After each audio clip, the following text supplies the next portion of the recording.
Salut, ici Antoine Vermette des Coyotes de Phoenix. Vous écoutez Cool FM 103.5. Au 103.5 Cool FM, vous écoutez Sport en vrac. Le prochain invité joue pour les Coyotes de Phoenix dans la Ligue nationale de hockey, le numéro 50, Antoine Vermette. Salut Antoine, ça va bien? Ça va bien, toi? Ça va très bien, merci. Oui, Antoine. Sais-tu que je regarde Phoenix, la manière que ça s'est passé l'an passé, il y avait carrément rien de positif ou à peu près. On se disait, qu'est-ce qui va se passer avec ce club-là? Et finalement, tel un film de Disney, vous avez survécu. Je veux que tu me parles un petit peu de la saison passée, l'atmosphère qu'il y avait, comment ça se passait dans le club des Coyotes de Phoenix, pour comprendre un petit peu pourquoi ce club-là, l'an passé, était autant en difficulté et cette année performe aussi bien. Juste pour mettre les choses au clair, en fait, il y a beaucoup d'aspects négatifs qui tournaient autour de l'équipe, particulièrement sur la situation des propriétaires. Cette situation, en fait, on a tellement entendu parler, le déménagement potentiel, ces choses-là, beaucoup de rumeurs qui tournaient autour de l'équipe à cet effet-là. Sur la patinoire en tant que telle, on a eu une séquence qui a été plus difficile en début de saison. Mais somme toute, on a manqué les séries, je pense, par 2-3 points. C'était quand même pas désastreux, mais effectivement, comparativement aux saisons précédentes, c'est une équipe qui a fait les séries de façon régulière, malgré tout, même si chaque année, on dirait qu'on n'attend pas il n'y a pas beaucoup d'attentes envers les Coyotes, mais à chaque année, habituellement, on trouve la façon de faire démentir les connaisseurs. Comment t'as passé ton été cet été, justement, avec le doute qui a plané pendant quand même un certain bout durant l'été autour de l'équipe? Ouais, c'était quand même une situation particulière. Je m'en tirais pas. On avait beaucoup d'incertitudes, on se demandait ce qui allait se passer, mais je te dirais, je prenais ça comme ça venait. Je me faisais pas d'idée. J'attendais de voir, en fait, une situation totalement hors de mon contrôle. Donc, je me préparais de la même manière que je me préparais physiquement pour les autres années. Puis, j'attendais de voir le dénouement en fait, où ce que j'allais jouer. Puis, finalement, ça s'est résumé comme on le sait. Que ce soit avec les Sénateurs d'Ottawa, avec les Blue Jackets de Columbus, ou maintenant avec les Coyotes de Phoenix, t'es un athlète qui est très fier. Quand tu connais une saison un petit peu plus difficile, l'an prochain, plutôt l'année d'après, normalement, tu rebondis. Et encore une fois, cette année, tu nous le prouves l'an passé, sans dire que ça a été une saison catastrophique. Ça a été un peu à l'image de l'équipe. Ça a été une saison en dents de scie, un petit peu plus difficile. Qu'est-ce que tu as fait cet été pour rebondir aussi rapidement? La même chose, mais je te dirais un peu aussi à l'image de l'équipe. C'est peut-être pas si désastreux. J'ai quand même terminé premier buteur de mon équipe. Peut-être pas la production offensive la plus productive de ma carrière, mais quand même sur une saison de 48 matchs, je pense que j'étais sur un bon rythme quand même, peut-être 25 buts, qui est quand même respectable dans mon cas. Puis je suis un athlète, comme tu mentionnais, fier, donc j'aime cette fierté-là à différents niveaux dans mon match. J'essaie de l'intégrer à plusieurs facettes, que ce soit défensive, offensive. Puis souvent, même moi personnellement, je justifie pas ou j'évalue pas mon rendement nécessairement sur les statistiques offensives. Quand on regarde les ajouts des Coyotes de Phoenix, on voit entre autres le nom de Mike Ribeiro, également Jeff Alpern. Comment ces ajouts-là ont changé un peu ton rôle dans l'équipe? Un petit peu, mais je te dirais quand même jusqu'à maintenant, pas tellement. Juste sur l'avantage numérique, j'utilisais abondamment différentes facettes durant le match, à toutes les sauces. Donc vraiment, je peux pas me plaindre. J'ai beaucoup de responsabilités, puis j'ai beaucoup de temps de glace.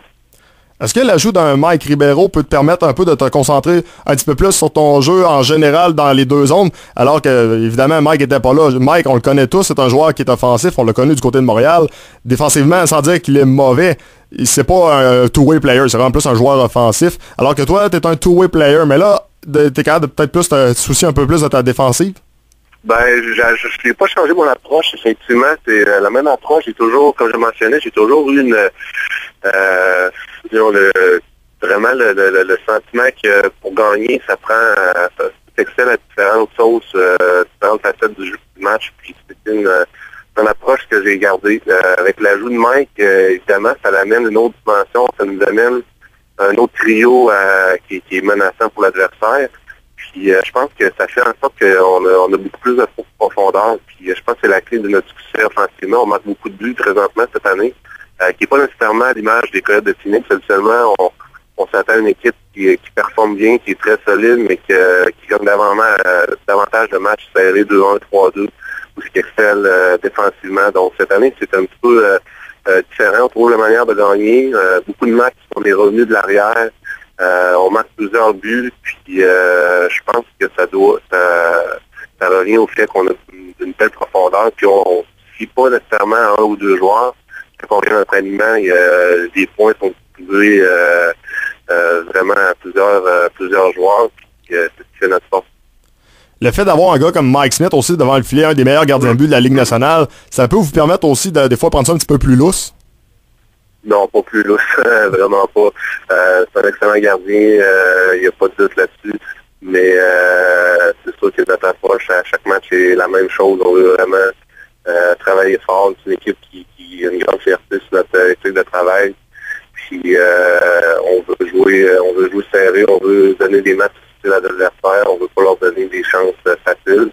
Mais quand c'est sûr que c'est inévitable, éventuellement, l'équipe va avoir des chances de marquer, mais quand c'est le cas, Mike Smith, c'est un gardien élite dans cette ligue-là. Peut-être pas nécessairement plus lousse. Je pense que mon terme était vraiment mal choisi. Je dirais plutôt que c'est un gardien de but en qui vous pouvez avoir confiance. Vous savez qu'il va être là pour faire les gros arrêts. Oui, c'est ça. Ouais, je pense que c'est plus juste comme terme, effectivement. C'est un gars dans des matchs, il va arrêter la rondelle à des moments clés, il va te donner une chance de gagner. Puis on l'a vu à plusieurs reprises dans le passé, on sait ce qu'il est capable. Effectivement, ça donne une confiance supplémentaire à notre équipe. Quelle est la différence entre l'atmosphère de l'an passé et l'atmosphère de cette année dans le club des Coyotes de Phoenix? Oui, c'est ça. C'est vraiment plus le fun présentement. On a mis beaucoup d'emphase aussi sur le début de saison. C'est ce qui nous a fait mal l'année passée. Des points précieux qu'on a laissé aller dans des matchs on était à l'avance dès le départ.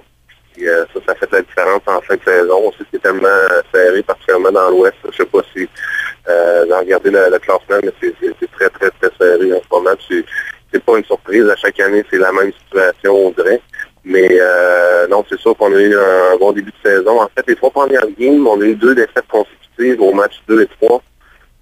Qui a vraiment un peu changé l'orientation de notre équipe. On a vraiment pris la situation en main à partir de ce moment-là. Puis, donc c'est vraiment une atmosphère quand tu gagnes, c'est toujours plaisant. Les gars sont souriants, l'atmosphère est bonne, la communication est là. Puis c'est une chose que tu veux que ça dure toute l'année. Tu parles du classement, puis c'est vrai, je veux dire, il y a quoi, peut-être à peu près 6-7 clubs qui se battent à date pour le premier rang, dont vous faites partie jusqu'à présent. Ça amène quand même une certaine pression, mais également, ça doit être plaisant parce que tu dis chaque match est un do or die. Oui, vraiment, c'est vraiment serré, puis j'ai vraiment l'impression aussi la façon que la cédule est faite. On dirait qu'à chaque semaine, on joue des équipes qui sont dans le top 10. Je sais pas une raison que j'ignore, mais c'est très serré. On a Anaheim, je pense qu'on a dans les 5 premiers matchs aussi, on a Chicago, Minnesota qui va très bien aussi. C'est toujours des bons matchs, mais non, effectivement, c'est un bon défi. Et à chaque match, c'est à recommencer. Les équipes, habituellement, ils viennent préparer, contrôler un peu de succès, puis jusqu'à maintenant, ça va bien. Faut continuer dans une direction.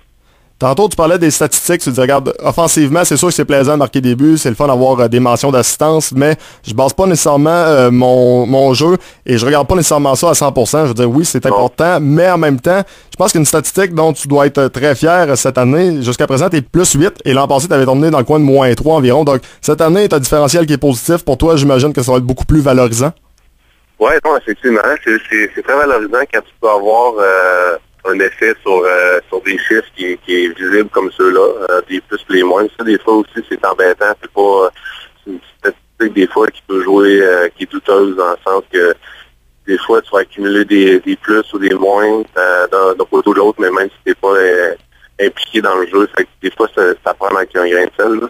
Mais non, effectivement, en général, je suis bien satisfait de mon jeu cette année est défensif, puis en général, donc ça se transmet sur cette de mes statistiques.